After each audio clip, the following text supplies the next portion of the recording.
narito kami. May pangarap at layuning tangan, sa samahang puno ng pag-ibig, handang maglingkod sa bayan. Privilege and honor to introduce our guest of honor and speaker, a man whose career is a testament to leadership, integrity, professionalism, and unwavering commitment to public service. Our distinguished guest is Police Brigadier General Dominic T. Vidilla, PNP retired. Proud member of Philippine National Police Academy, PNPA, Calapag, Kalinga, class of 1991, and a former president of the Philippine National Police Academy Alumni Association. General Vidilla dedicated more than 3 decades of exemplary service to the Philippine National Police, serving in various command and staff positions throughout Luzon, Visayas, and Mindanao. His distinguished career culminated with his appointment as Deputy Director for Administration of the PNP Civil Security Group, where he played a vital role in overseeing administrative operations and supporting the organization's mission of ensuring effective regulation, supervision, private security agency, and civil security service nationwide.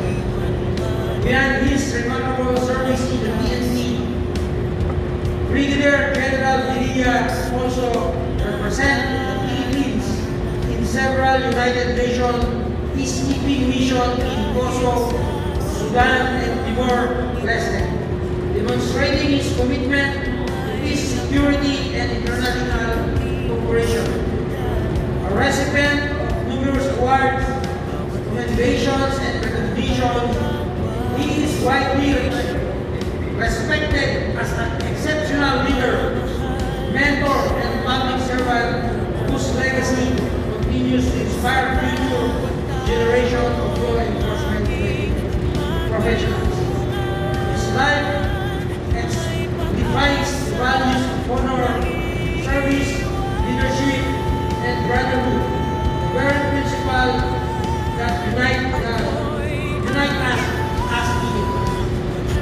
As we celebrate the joint gathering and induction ceremony of the Embotatic Best Eagles Club and Alliance Best Eagles Club, we are truly honored to be joined by a leader whose dedication to nation, to building public service, and left a lasting mark on our country.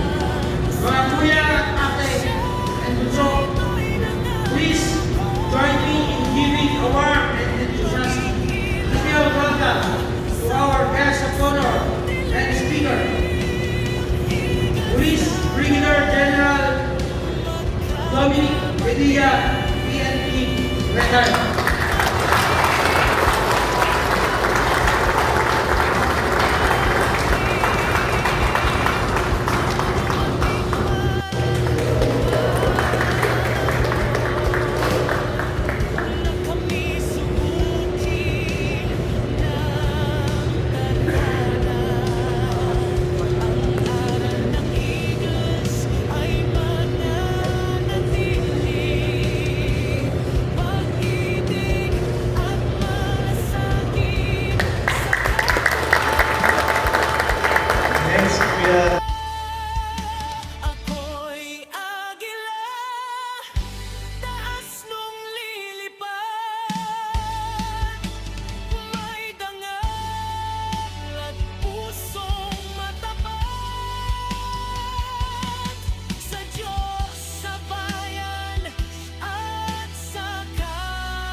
I club duly affiliated to the Fraternal Order of Eagles, Philippine Eagles, to the Fraternal Order of Eagles, Philippine Eagles, subscribing to the Eagles Magna Carta, subscribing to the Eagles Magna Carta, and believing in its capabilities and believing in its capability as a self-reliant, as a self-reliant, first Philippine-born, first Philippine-born, fraternal socio-civic organization, fraternal first socio-civic organization, and the capabilities of my club and the capabilities of my club to carry the pursuits and ideals to carry and pursue the ideas of the Philippine Eagle. of the Philippine Eagle. Do hereby solemnly make oath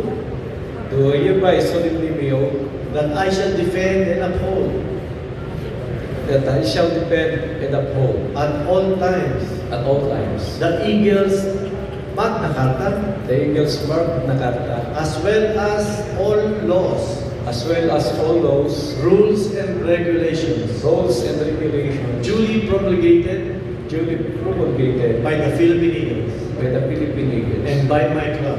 and by my club. And I shall consciously uphold And I constantly uphold at all times at all times the Eagles delicadeza the Eagles delicadeza and moral code of ethics and moral code of ethics as the ultimate measure as an ultimate mission of my conduct of my conduct and judgment and judgment relative to my relative to my dealings dealings with my club, with my club, with my region, with my region, with the national fraternity, with my national fraternity, and with my fellow Eagles. and my fellow Eagles. So help me God. So help me God. Congratulations po. Thank you. Kuya, it's the strong bond of brotherhood because we Eagles are brothers and sisters. Next is the sign of friendship because we Eagles are friends to all people, regardless of religion, race, or status in our society. And last but not least, our love to our God and country, the Philippines. Again po, Rodeo and Patria. Congratulations. Mga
Oras na ng pagkakain.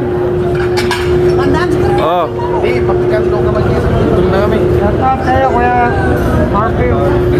Habang nagkakaroon po tayo ng ating dinner,